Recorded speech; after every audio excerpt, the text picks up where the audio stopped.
My name is J. Mason Davis, Jr. I'm a lawyer with Cerroti and Permut. I live in Birmingham. I was born in Birmingham. If you don't mind stating your date of birth. And My birthday is July 30th, 1935.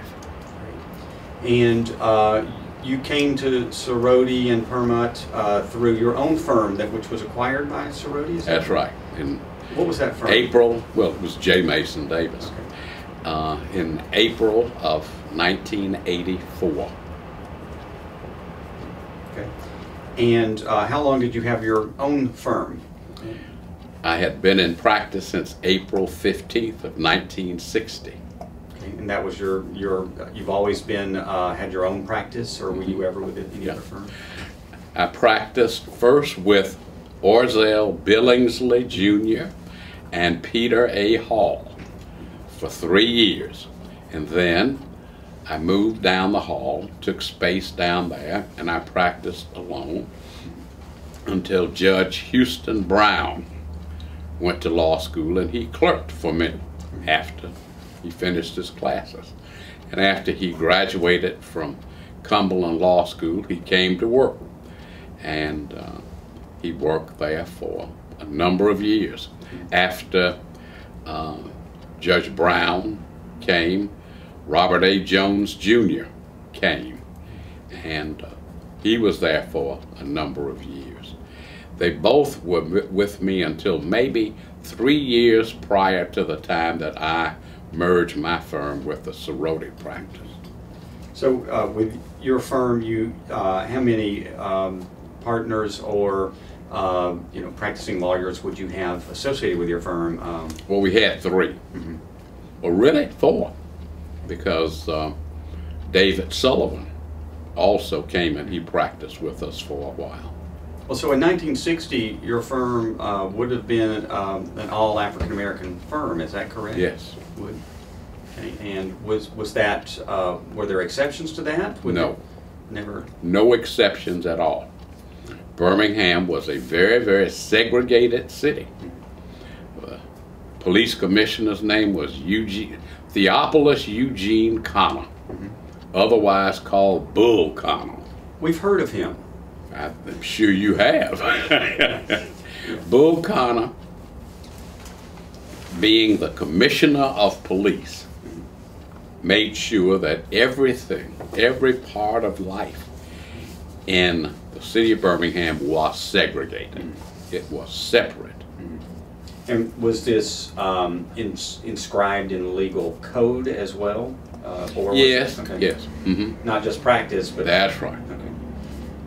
The law during that period of time had been drafted and adopted by the various states after the passage of the Constitution of 1901 that allowed for segregation.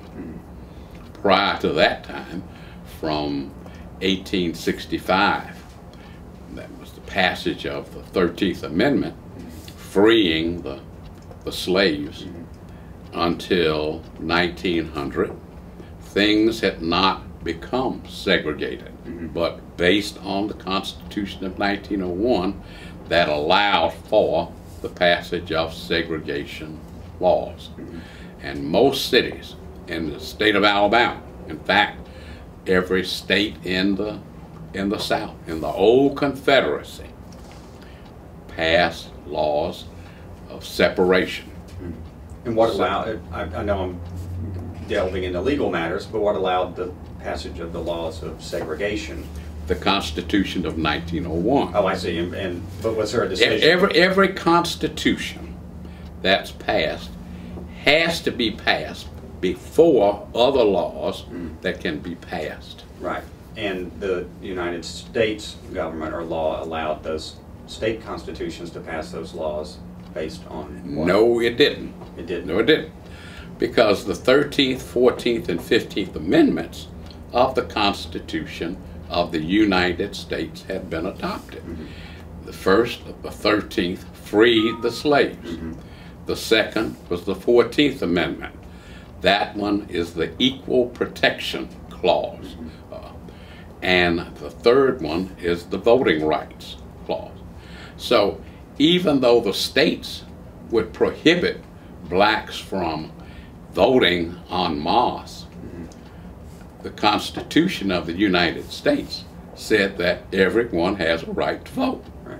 So there was discrepancies and history being, we know the history, that these two separate worlds grew up.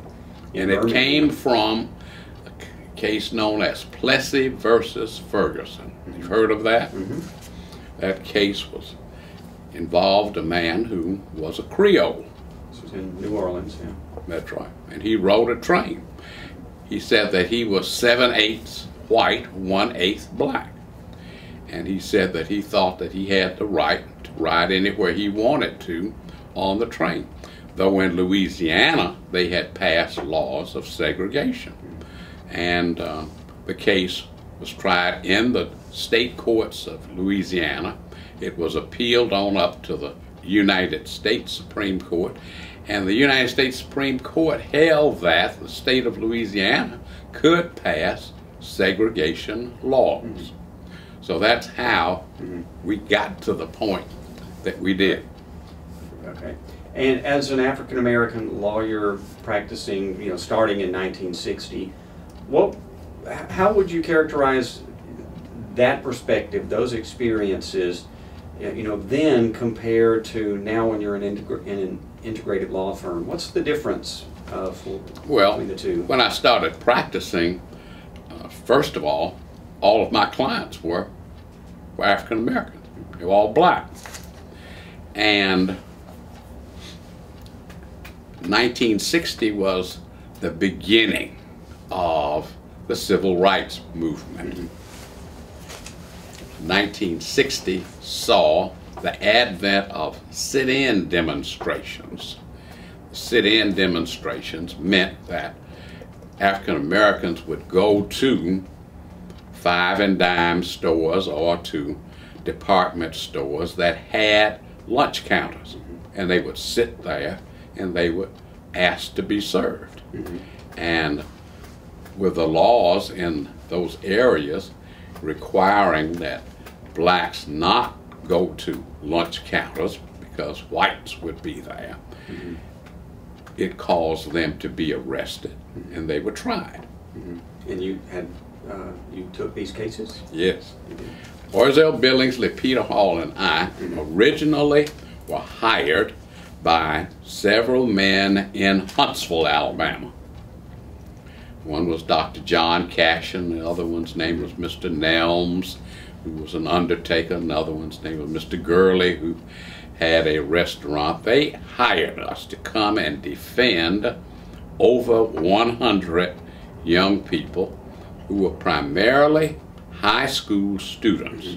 Some few were first-year college, but they were primarily high school students, and they had gone down and they had gone to the various lunch counters. Well, really, that was just one lunch counter in Huntsville, and that was the Terry Hutchins Walgreen. And they were all arrested by the city police of Huntsville, and their cases were set for trial in the city court of Huntsville. The judge's name was Horace Garth, G-A-R-T-H. And we would have to go there every morning. There were no hotels that gave us public accommodations in Huntsville, so we would have to drive from Birmingham to Huntsville, try the cases, and drive back home at night, eat dinner, go to sleep, and get up the next morning and drive back to Huntsville. And we did that until we had tried over 100 cases. After those cases were tried, and by the way, the judge of the city court found all defendants guilty of violating the trespass laws. And so we appealed the cases to the Circuit Court of Madison County. And we tried those cases before Judge Parsons and before Judge Archer, Judge David Archer. He had just been appointed a circuit judge, after having served as a state senator from Madison County. And we tried all those cases. Each one of the defendants was found guilty. We then appealed the cases to the Court of Appeals down in Montgomery. And after we appealed the cases, filed all of the necessary documents there, we then got a ruling from Judge Anna Lola Price that the defendants were not guilty. So the cases were reversed. And on what basis was that reversal made? She found that the city had not introduced into evidence the statute of the ordinance that they were claiming had been violated. And with no statute having been placed into evidence, there was nothing that they could be tried on. Now, you come from a tradition, in a sense, of African American lawyers that extends back to the early 20th century, if we want to look kind of more broadly in history. There were African American lawyers in Alabama, right, starting back in the 1870s. And tell me about some of those. Okay. There were two. One whose name was William Hooper Council. He ultimately founded Alabama A&M University during the period of Reconstruction. And that period was from 1865 through 1874-75. Mr. Council served as the enrolling clerk of the Alabama House of Representatives. He had a man working for him who was his assistant. That man's name was Herschel Cashin, C-A-S-H-I-N. And after the period of Reconstruction was over, all of the black senators and House of Representatives members were voted out of office. And so Dr. Council went to Huntsville and he founded Alabama A&M. During that period of time, he had read law. He had gone to law school, read law, and he had become licensed to practice law. And Herschel Cashin did the same thing. So they are the earliest of the black lawyers that I know of in the state of Alabama. There were others, and I can't remember their names right now, until the late 1890s. And there were two lawyers here in the city of Birmingham. One's name was Edward A. Brown. The other one's name was L.L. Chambliss, C-H-A-M-B-L-I-S-S. And they practiced law. Neither one of them went to court and argued cases in court. They were not trial lawyers. They were transactional lawyers, commonly called a desk lawyer. And but they tried, they handled their business until they died. I think Mr. Chambliss died in the mid-1930s. Mr. Brown died in the late 1930s or early 1940s. During the period of time that they practiced law, there was another man who obtained his license to practice. His name was Ira Mason Young. Is that in town? Birmingham. He taught school at Parker High School, and he went to law school. He came out, passed the bar, practiced law for a few years, and then he just decided he couldn't take segregation anymore, and so he moved his family up to St. Louis, Missouri, and I don't know why he went there, because St. Louis was as segregated as Birmingham was. Would you count E.A. Brown as the first black lawyer in Birmingham? He and Mr. Chambliss were. Together, they were? Yeah. Okay. And Mr. Young made the third one. Okay. And But remember now, their dates go back to late 1890s or early 1900s. So in Birmingham's first years. That's right. Yeah. That's right. So And have you heard, I know it would have to be secondhand, and lawyers don't like secondhand, but have you heard of the sort of law that E.A. Brown practiced? What sort They of, were transactional all lawyers. transactional lawyers? They handled property matters. They drafted deeds. They examined titles. They would create corporations. They would draft wills, that sort of thing. They would do divorces. So if you were needing a trial lawyer and African American, what would you do? You'd go hire a white lawyer. Oh, okay. I see. Good.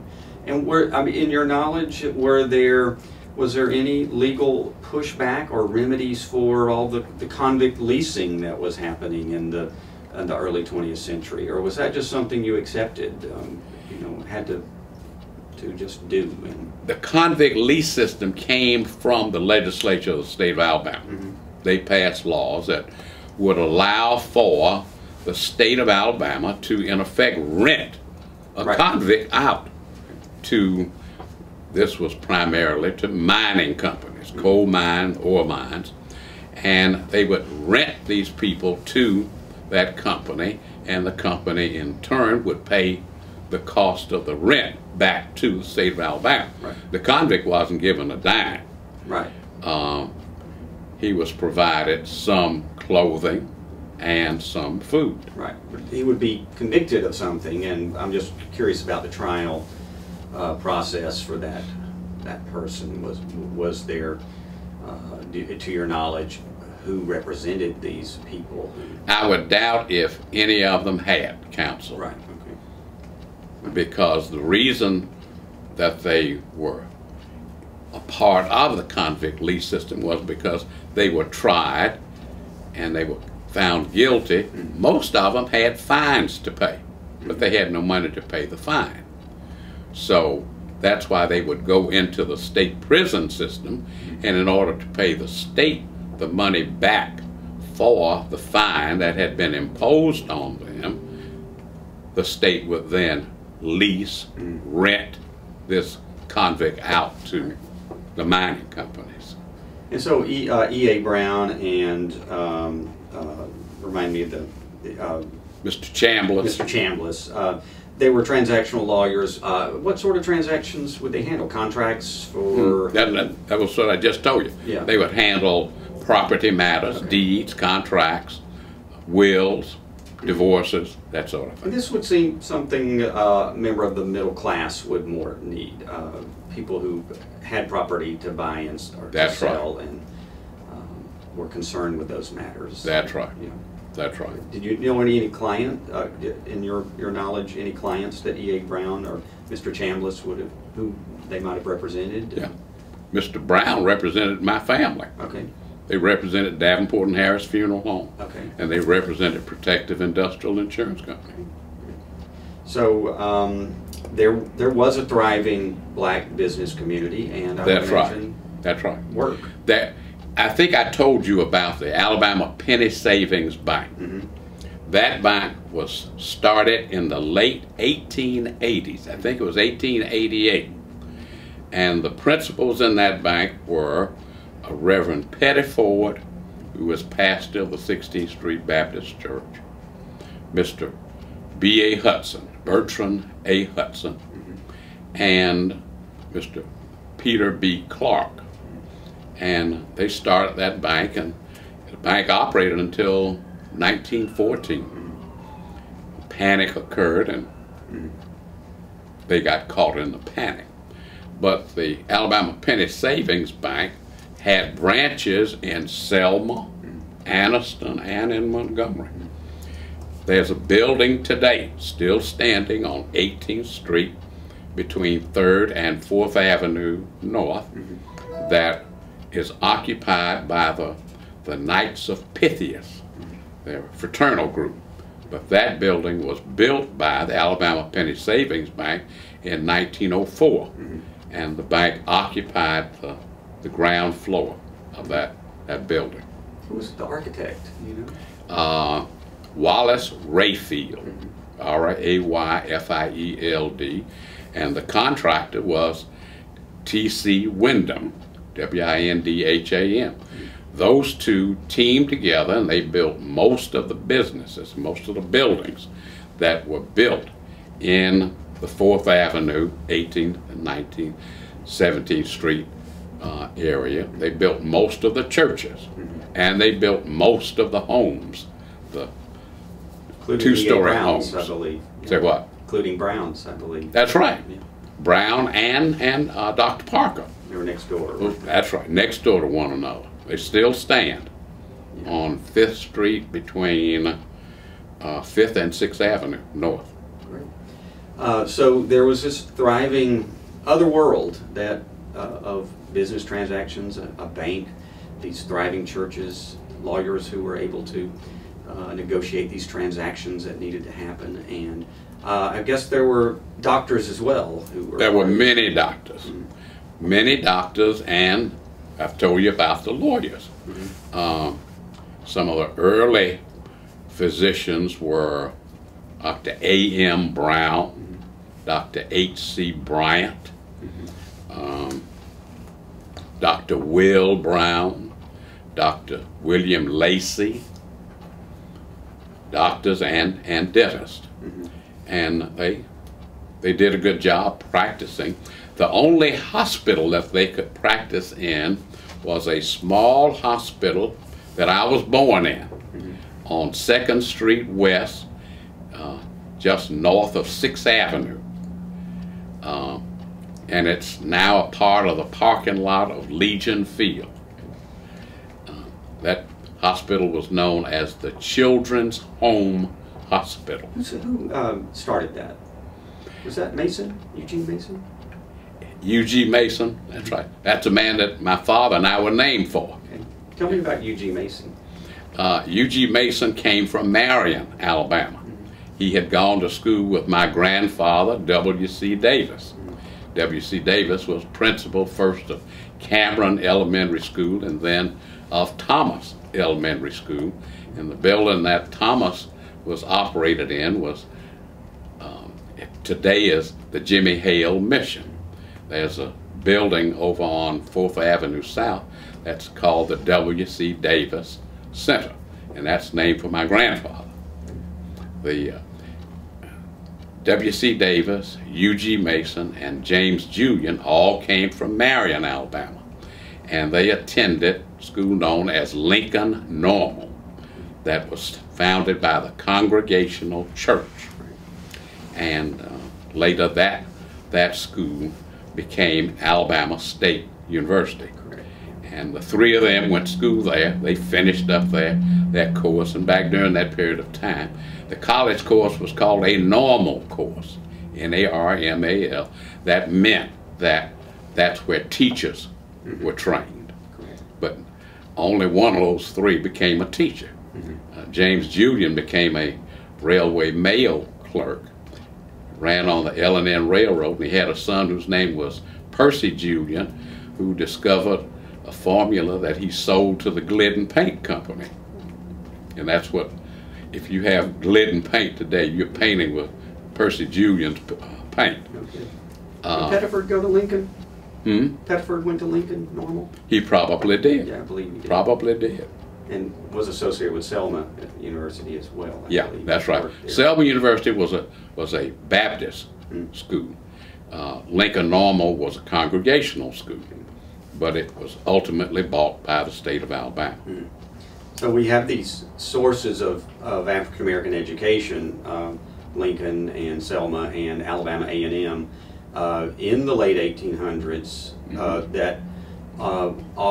that are feeding Birmingham's need for black professionals, teachers, lawyers, and also doctors. Talladega College. That's the oldest of the historically black colleges. It was founded also by the Congregational Church in 1867. Okay.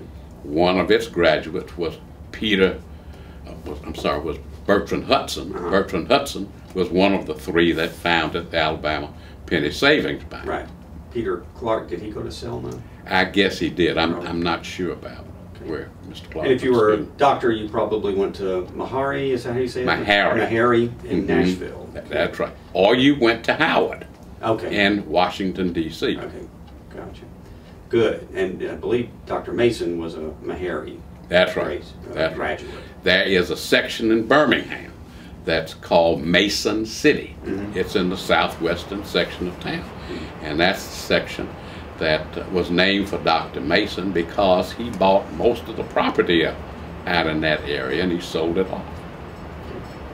So I'd like to talk a little bit more about the physicians and U.G. Mason and you mentioned some other names. Tell me some of the other names again.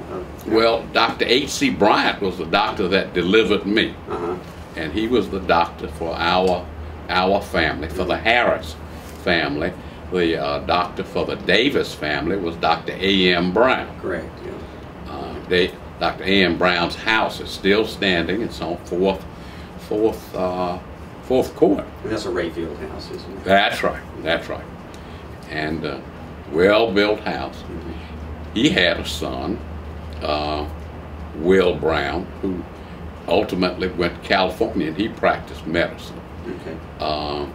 One of his grandsons, Terry Brown, married my cousin, Constance Cole. But all of these physicians, for the most part, delivered children. They did primary care work in their offices or at the Children's Home Hospital. Children's Home Hospital. That's right. And there were surgeons. Yeah. Were there not? They would perform minor surgery. Okay, so if you're an African American needing major surgery, did you go to a white doctor, or how did that work? Most African Americans that had to have major surgery would go to the Hillman Hospital. That's the very basis of UAB today. And they had a emergency room there, and they would be admitted, and if the person needed major surgery, then some white physician would perform the surgery on them. If you were a worker, a black worker, you might go to an outdoor clinic, I think. Yeah, at a SIPCO. Okay. A SIPCO had a clinic, had a dispensary. Okay. It was started by their founder. And what's his name again? Trying to think of it right now. John Egan. Mr. Egan, that's right. They had a dispensary on the premises at a SIPCO, but for the most part, a SIPCO contracted with the South Highland Hospital. The South Highland Hospital today is the orthopedic hospital for UAB. Right. It's right on 12th Street and 11th Avenue South. And so most of the workers that went to the hospital went to the South Highland Hospital. And by the way, our funeral home, Davenport and Harris Funeral Home, had a contract with a SIPCO to provide the ambulance service to take the employees to the hospital and bring them home. There is a thriving medical practice, I would imagine. Yeah. If looking at the number of doctors in a city directory, I think I looked at early 1900s and saw maybe 8 or so doctors compared to a couple of dozen at least in the white, and they're indicated in the directories, with a C as W. So the numbers are skewed. It seems there's greater access or representation of white doctors for the white community than for blacks, because it would be about 60-40 in the early 1900s. So I wonder how that affected access to a doctor. Were the doctors just more overworked, or did some people just fall through the cracks, or what happened? A lot of people fell through the cracks. That's one of the reasons why you have the Affordable Care Act passed, because people have not been given proper medical care. They haven't had the money to pay for it. And back during that period of time, most of the people that were of the working class worked for heavy industry. They either worked for CIPCO or they worked for what was originally called the TCI company, that is now a part of U.S. Steel. They worked for U.S. Pipe, worked for Stockham, McWane, Jackson Industries, those companies, and they provided some form of medical care, not to the extent that a CIPCO did. Those that worked for U.S. Steel would go to the hospital in Fairfield. But other than that, there was a minimum amount of medical care that was provided by the industrial places, but not very much. Right. Now, let's go back to William Pettiford, who, tell us a bit more about him, his journey to Birmingham, and what he did in Birmingham that was so important. Well, he first came to Birmingham as the pastor of the 16th Street Baptist Church. The 16th Street Baptist Church and the 6th Avenue Baptist Church are probably the oldest of the Baptist churches. The 16th Street Church, located on 16th Street and 6th Avenue North today, was designed by Wallace Rayfield and built by Mr. Wyndham's company. It was the church originally of the black middle class. That church and the First Congregational Church were the churches of the black middle class. That's where the teachers and the principals went to church. Did A.H. Parker go there? A.H. Parker started going to church there, but his wife was a Congregationalist, and so he moved on up to the First Congregational Church. Okay, but Pettiford, I'm sorry. E.A. Brown was a member of the Congregational Church. Pettiford was the pastor there, and he was the pastor there for several years.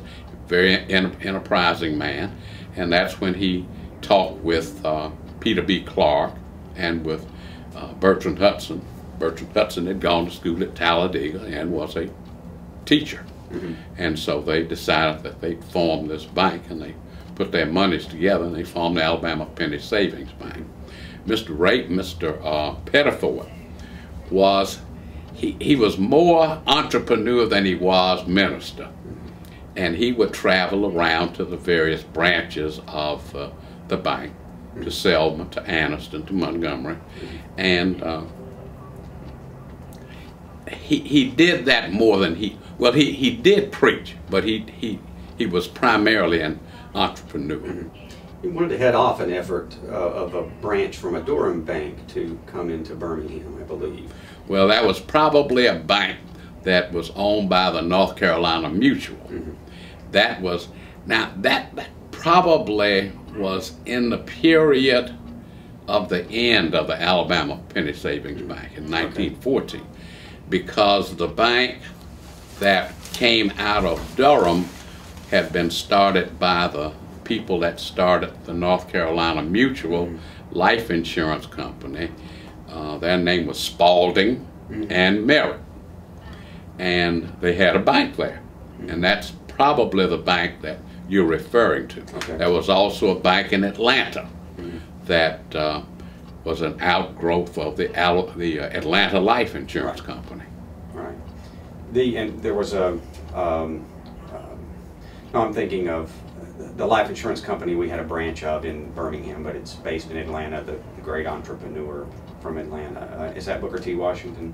No. No, is that Booker T. Washington was an insurance company that was started by A.G. Gaston. Okay, I'm confused. The insurance company in Atlanta was Atlanta Life Insurance Company. Did we have a branch here? Yeah. Okay. I used to represent them. Okay. It was operated by a man whose name was Herndon, H-E-R-N-D-O-N. Right. Okay. And he started that company right around the turn of the century. North Carolina Mutual started right around the turn of the century, as was a company in Augusta, Georgia, the Pilgrim Health and Life, and a company in Jacksonville, Florida, it was called the Afro-American Life Insurance Company. Pettiford was a businessman. He ran in these circles, and I've heard that it said that his counterpart, or maybe a person who represented a different sort of minister, the orator, the more traditional pastor, was John Goodgame. Yeah, Johnny Goodgame comes after. Okay. He comes after Pettiford. Now, there were two John Goodgames. Yes. I'm thinking of the first. Johnny Goodgame Sr. was the pastor at 6th Avenue Baptist Church. He comes around the end of Pettiford's ministry. Okay. And now, 6th Avenue Baptist Church catered more to the working class, whereas 16th Street catered to the middle class. Goodgame started that church, and he built the church on 6th Avenue South and 15th Street.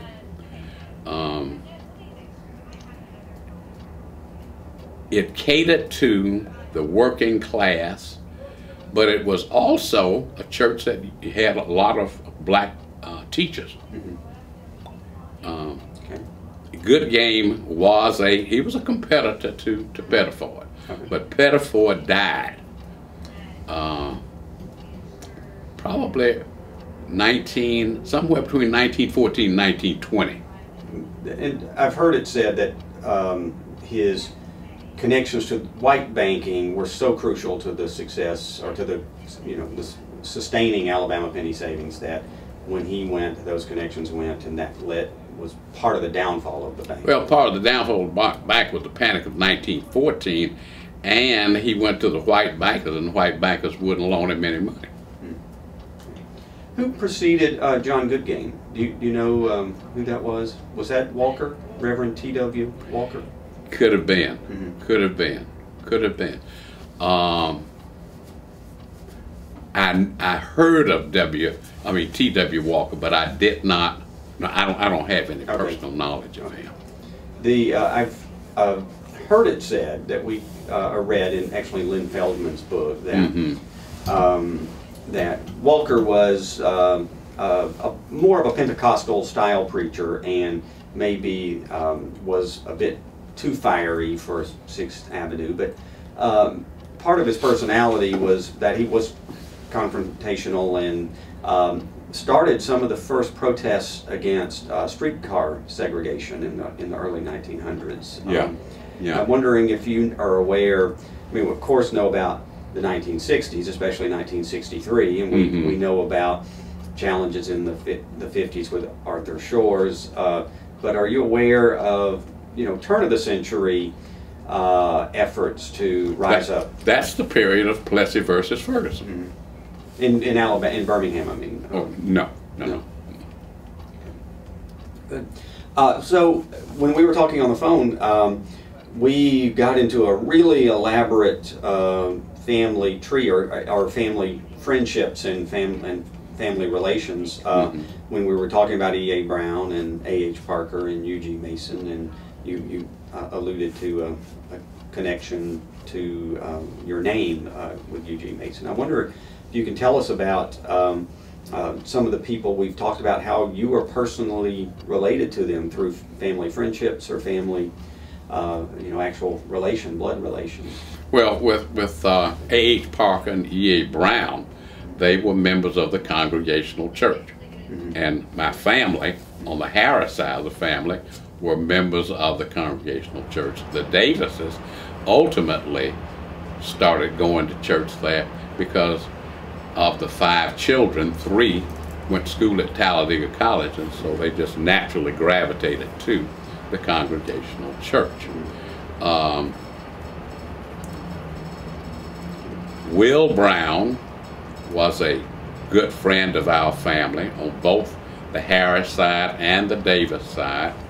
He had a daughter who was a good friend of one of my cousins, whose name was Lois Davenport. Her father was the son of Mrs. Davenport, who was my grandfather's sister. So he would have been she would have been my grandfather's great niece. They were friends that way. My grandmother Harris started a club that's known as the Lejeune Dames, the young women. And she started it for one of her sons, whose name was Walter Harris. Walter, by the way, became a lawyer too, practiced in Cincinnati. But he had a wife whose name was Edna, and Edna came here from Cincinnati, and she didn't have any friends, so my grandmother started that club, and that club still exists today. What do they do? Nothing. They go to the meetings and they talk, but they always raise money for philanthropic purposes. In fact, that club and the Semper Fidelis Club were the primary supporters of the the Children's Home Hospital. Okay, so I'm going to take a little detour here since we're here at the fork in the road. Tell me about some of these clubs and what they did. These charitable organizations, social clubs, both in terms of networking among professionals and professionals' families, but also about serving these community needs. What do they do? Well, who are some of them, and what do they do? There's one club called the Imperial Club.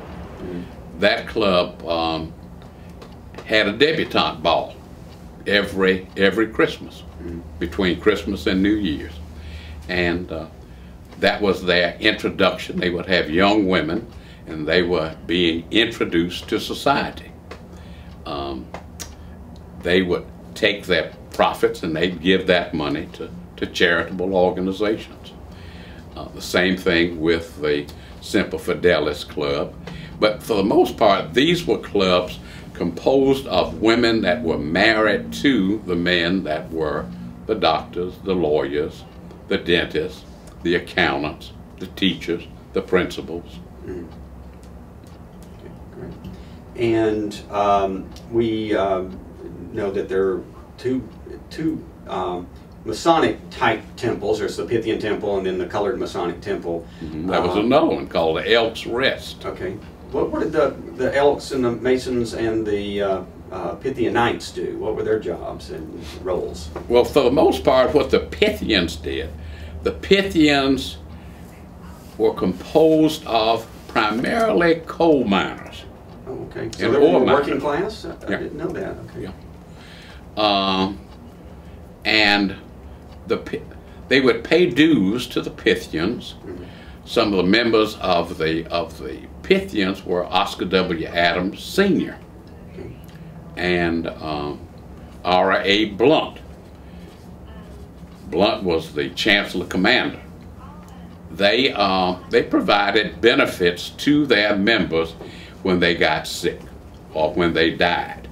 They would provide burials for them. The same thing is true with the Masons. The Masons, now let me digress for a minute, because in the 1930s, the Grand Master of the Masons was elected, and his name was Charles V. Henley, H-E-N-D-L-E-Y. Mr. Henley was from Huntsville. He was also a transactional lawyer because his family was very wealthy. They owned a lot of land, and up in the Huntsville region, you grow cotton. And Mr. Henley would grow cotton. His family would grow cotton, and he would buy the cotton up from the other cotton growers, the other black cotton growers, and he acted as a broker for them. He would sell the cotton. But anyway, he was elected as the Grand Master of the Masons. He would come down on Tuesdays and stay through Thursdays, and he'd go back to Huntsville. Very, very elegant man. You could tell that he was of breeding.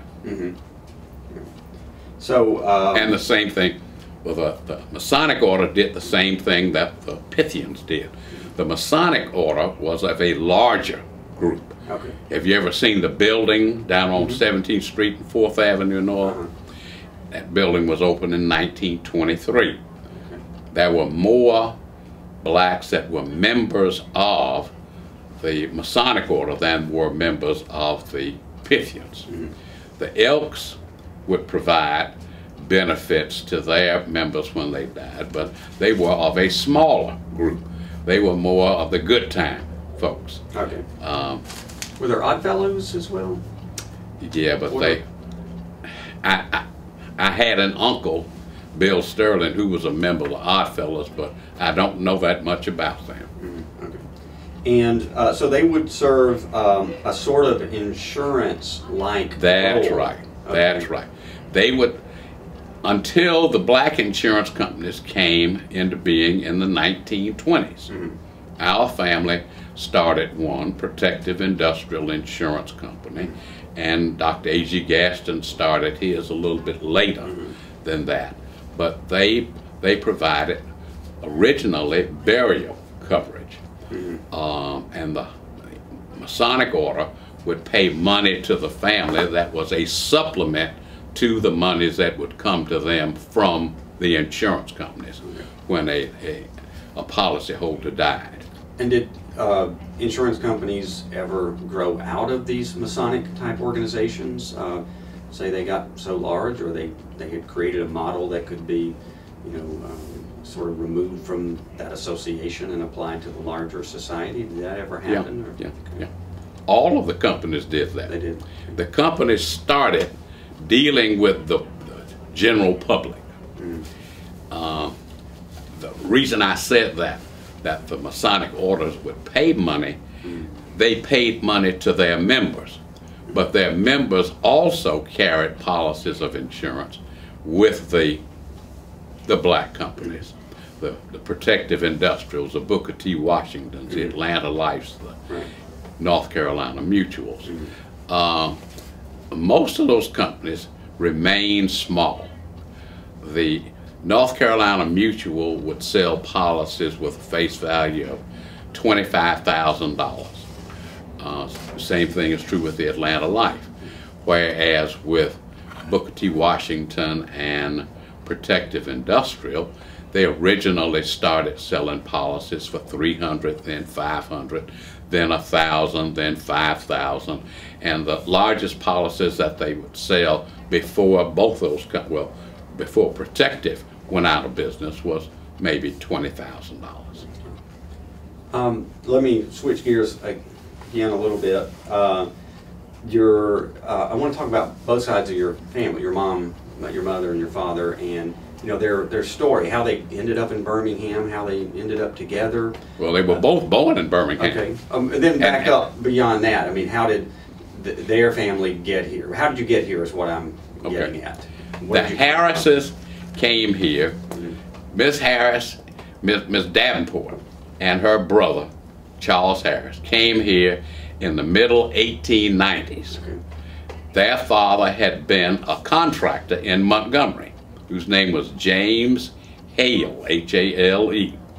He made a great deal of money building houses and few buildings in Montgomery. When he died, he left money in his will for his daughter Hattie and for his son Charles.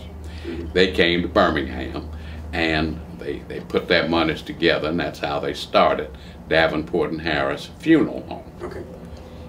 W.C. Davis came to Birmingham around the same time, and his wife Mattie Jackson came, and they were two teachers. They taught school. W.C. became a principal. When he married Mattie, she couldn't work anymore because back during that period of time, if a teacher married, she couldn't work anymore. They didn't want the teacher to be in front of children pregnant. I see. Well, I didn't know that. And so, well, they both came, but the four of them all knew each other. My grandmother Harris, whose name was Mattie Saffold, had gone to prep school. She had gone to school over in Atlanta to Spelman. Laura Rockefeller Spelman Seminary.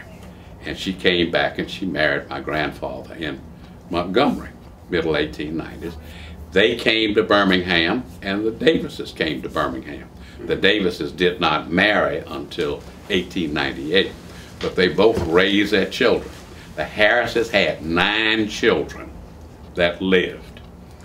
All of them went to college, except for one, Otis. And the Davises had 5 children. All 5 of them went to college. And the children that were Harris lineage and the Davis lineage either went to Talladega College or they went to Wilberforce College, that's in Xenia, Ohio. The Davises were members of the Methodist Church, and the Harrises were members of the AME Zion Church, but the boss of the family was Miss Davenport, and she had been a member of the Congregational Church, so all of the kids followed her, and they became Congregationalists. And those that in the Davis family that went to school at Talladega came back to Birmingham, and they went to the Congregational Church. My mother graduated from Talladega in 1930. My father graduated from Wilberforce in 1927. When he came back to Birmingham in 1927, he taught school at Industrial High School and ultimately became A.H. Parker. He taught physics and history. My mother and my father had known each other growing up, and so they married in 1932. And my sister was born in 1933. I was born in 1935. My father followed his father as principal at Thomas Elementary School until he died. He died very young. I was 2.5 years old when he died, and he died from pneumonia. In the 1930s, if a man caught pneumonia, if a woman caught pneumonia, in 8 days they were dead. In fact, it was known as 8-day pneumonia. And so my mother raised the 2 of us, my sister and me, and I guess we turned out pretty well. Yes, indeed. And where did you do your schooling? I also went to Talladega College, and I went to law school in New York, the State University of New York at Buffalo. That's where Miss Davenport and her daughter Otis had moved in 1923 when Miss Davenport sold her interest in the funeral home and the insurance company to her brother. And so they moved to Buffalo because Otis had married a man whose name was William Jackson. And William Jackson was from South Carolina. He had been appointed as the executive secretary of the Michigan Avenue branch of the YMCA in Buffalo. And so they moved to Buffalo, and they stayed there. Did you stay with them when you were Yes, in law school? I did. Now, Miss Jackson's first husband was the son of William Hooper Council, who founded A&M University. He became a physician and practiced in Birmingham. They had a son whose name was William Hooper Council III, and he was there in Buffalo when I was in law school. And Council Elementary is... That's right, all named for William Hooper Council Sr. Okay, understood. All right. I've come across a Mattie Jackson before. That's my grandmother. Tell me about her. What did she do? She first was a teacher. She couldn't teach anymore after she married. Okay. She was a housekeeper. She had 5 children. She was of Creek Indian lineage. Had very, very long black hair. She would sit on the front porch and comb her hair, and her hair would come down past her buttocks. She didn't do very much other than she taught school, she had her children, and she raised them properly. Okay. And no other business or that you're aware of? Now, she had a brother whose name was Will Jackson. Will Jackson was a brick mason. And if you've ever been on Morris Avenue and you've written on those cobblestones that are in the street, Mm-hmm. you can blame him for that, because he was one of those that laid the bricks that made Morris Avenue. Will Jackson. Not William, or would it be William? Well, William. Okay. we all called him Will. Okay. And he also was one of the contractors, one of the brick masons that built the two big brick pipes that are operated by the Alabama Power Company, Okay. between 18th and 19th Streets. That's really interesting. Well, Will went to Anniston, and he built houses in Anniston, and he'd build houses for people that wanted them built, and he'd also build them for himself, and he became fairly wealthy with his rental properties. Right, so your family, if you were to characterize their work, teachers, and in industry like related to construction, And funeral home and insurance. And funeral home and insurance. Okay. Very good. And how do you? Of course, now my mother's oldest brother became a physician. Okay. He practiced in Jersey City, New Jersey. He graduated from Talladega College in 1918 or 19. And he went to school first at Boston University, graduated from Howard. But he became an ophthalmologist and otolaryngologist, eye, ear, nose, and throat. And then the middle brother was Walter W. Harris, and he practiced law in Cincinnati. He graduated from law school at Ohio State. The youngest brother was Virgil Harris, and he operated the businesses. There's a picture right over there on that wall. That's a picture of the board meeting, 1978. How family stories that you've heard told in your family that go back to this early time in Birmingham, are they positive stories? Are there stories where your family faced overt discrimination and mistreatment? How would you assess that? Most of the black physicians, doctors, dentists, most of the black professionals were shielded, for the most part, from segregation. They practiced and they went home. They practiced, they went on vacations. They practiced, they went to their fraternal groups. They practiced, they went to their clubs.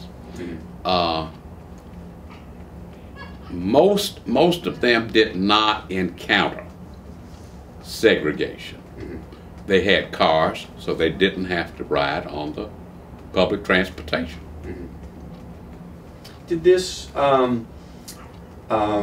impact who would have been interested in 1963 with civil rights? If you were shielded from discrimination, were you less likely to join a protest or say this is really, unnecessary? My life is good as it is. Well, you know the story of Martin King staying with the Drews? No, I don't. Yeah. There was a guy who owned a general insurance agency, Alexander and Company, and his name was John Drew. He was married to a woman whose name was Addine, Addine, Drew. She was from Philadelphia. John Drew's father was from Atlanta, and his father was a good friend of Martin King's father, who was Reverend King, pastored Ebenezer Baptist Church on Auburn Avenue. They were very, very good friends. And so when Martin Jr. came to Birmingham to engage in the demonstrations, he would stay with the Drew family. There's a story about the bumming of the A.G. Gaston Motel. Correct. That was probably the headquarters for most of the head guys that came down, and they were leading the demonstration. They were trying to bomb and kill Martin King. Martin King wasn't there. He would come there, and they would have meetings from time to time, but for the most part, he stayed at the Drews home. The Drews home is on the very top of North Smithfield, Center Street North. Right next to their house is where I-5920 Right. is laid. And so he was never, his life was never in danger. His wife, Deanie, the wife of Dr. D.E. Bradford, the wife of Dr. F.D. Bradford, Judge Peter Hall's wife, Judge Adams' wife, they were all people that worked together. They did things that would assist in the movement. In fact, they were the very first ones to suggest a boycott of the retail stores. But I think what you're trying to get at is who were the people that got out there and were the demonstrators. Right. For the most part, these were the workers. These were the people that And worked. it was a campaign for workers' rights. That's right. That was one of the stated objectives. That's right. That's right. And the kids the children's march came from children at Parker High School and Ulman High School. Do you think there was separation and maybe even tension between classes within the black community, between the professional and middle class? And, Always has been. Okay. Always will be. Like the white community as well. Always has been, always will be. There's no difference in the black community and the white community. And so those that were in the professions were the privileged. And the same thing is true in the white community. When the boycotts happened in Birmingham, the people that suffered most were the merchants. Right. That owned the stores. Which was the strategy, to send them to the city council to demand relief. Yeah. Well, but there seems to be, through the fraternal organizations, the women's societies, a real effort to extend a hand and pull other people up. That's right. And people like Parker and Pettiford, I think A.H. Parker would be a great example of someone who was extremely talented, gifted, and it almost seems difficult to say privileged, because he clearly wasn't compared to his white counterparts, but he did enjoy certain privileges and benefits that the people he served did not. The students who were taking cooking classes and sewing classes and learning to be domestics sometimes. Parker got the kids once they got there in the 9th grade. Before they got there in the 9th grade, my grandfather was their principal at Thomas, because on the eastern side of town, Thomas was the main school for black kids. Kids came from Woodlawn, East Lake, East Birmingham, Avondale. They all went to Thomas School. That school has 3 floors in it. A lot of carpentry and stuff like that. We see pictures. No? No. It was purely an educational school. Academics. When they got to Parker, that's when they started that. That's right. In fact, I went to Parker and I learned to take printing, because my grandfather also was a printer. Was Fess Watley not the print teacher there? That's right. I learned to print under Fess Watley. Right. And I played in the band under George Hudson. George Hudson had been in the band with my father. They both went to Wilberforce together. But my grandfather at Thomas taught them the ABCs. He taught them how to count. And they left Thomas and they went to Parker. There were other schools that did the same thing. Tuggle up on Enon Ridge. Correct. Yeah. They produced probably the better grouping of kids that came to Parker. Erskine Hawkins went there. Say what? Erskine Hawkins went to That's right. Tuggle. Erskine Hawkins was born a block and a half from where I grew up. His cousin, Mattie Scott, is a member of the church that we attend, First Congregational Church, and she's the oldest living former teacher of Tuggle Elementary. I'm sorry to be so fascinated with Maddie Jackson. I just have a hunch I might know who she is. We'll come across her elsewhere. Do you happen to know the address? Did she have a Rayfield home? Rayfield may have drawn the plans. They built that house in 1930, and the address of the house was 426 12th Avenue North. Before then, they had lived at 2612 6th Avenue North, right across from where ultimately the terminal station was built. Okay. Never further south, though. No. Okay. Plus, my grandfather, I think I told you, he was a printer. By day, he was the principal at Thomas Elementary. When he came home, he ate his dinner, went out back. There was a building out there that he had a printing press in, and he printed invitations for weddings, funerals, the cards, and the materials used by the fraternal groups. Okay. Interesting. Well, anything else we need to know here in 2013, rather? Birmingham, people from all sorts of backgrounds who maybe grown up in Birmingham, maybe not, maybe black, maybe white, maybe immigrants. What do we need to know about the black community in the first half of the 20th century? What's our takeaway? What do we need to know about this community that you think people are missing or could miss?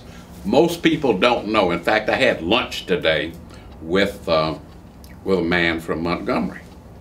He thought that blacks could not vote at all prior to 1965. Blacks became voters with the passage of the 13th Amendment. For the most part, they were Republican because they became free under Abraham Lincoln. Blacks remained Republican until 1932, when Franklin Roosevelt ran for president, and the reason why the blacks switched from the Republican Party to the Democratic Party was because of the Depression. The Depression hit Birmingham harder than any other city in this country, because most of the folks that lived here worked in heavy industry, and heavy industry suffered during the Depression. They closed the plants, just closed the plants. Some few of them stayed open, but they worked on reduced schedules. And so the blacks, for the most part, converted. They became Democrats. Some remained Republican. Oscar W. Adams, who went to the state Supreme Court, was the leader of the Republicans after his father's death. His father had operated a newspaper known as the Birmingham Reporter, and he was the leader of the black political groupings. They were Republican. They remain Republicans. There are still black Republicans in Birmingham. Most people don't realize that. The masses of black people became voters in 1965 with the passage of the Voting Rights Act. But prior to that time, they were voters. I became a voter in 1958. My grandfathers had become voters back in the 1890s. My mother, my father were both voters. Their brothers and sisters were voters. When I came back in 1960 and started practicing, I would go to a church in the Tittersville area called South Ealerton Baptist Church. And I worked with a man whose name was Clarence Price, and we would work on people who were attempting to become voters. We would train them and teach them the questions that would probably be asked them when they went down to become voters, because literacy tests were given. When I went to register to vote in 1958, the chairman of the voters was a lady, and she asked me to explain the 14th Amendment. And I'm sure she had not read my application and did not see that I had just finished the second year in law school. She asked me to interpret the 14th Amendment. That was silly. Right. Because I talked to them for 30 minutes about that. I told them everything that I had just finished taking. She became exasperated with me. Great. You know, just a side note, I believe Eugene Mason was he was a Republican and organizer of a primary or of a wing of the party, I think, that for black voters, and in response to like a lily white primary that was being held. I don't know if you know Eugene Mason was a Republican. Yeah. Oscar Adams was a Republican. Right. Charles Harris was a Republican. Virgil Harris was a Republican. W.C. Davis was a Democrat, though. Were there ever, you know, fights, arguments over No. which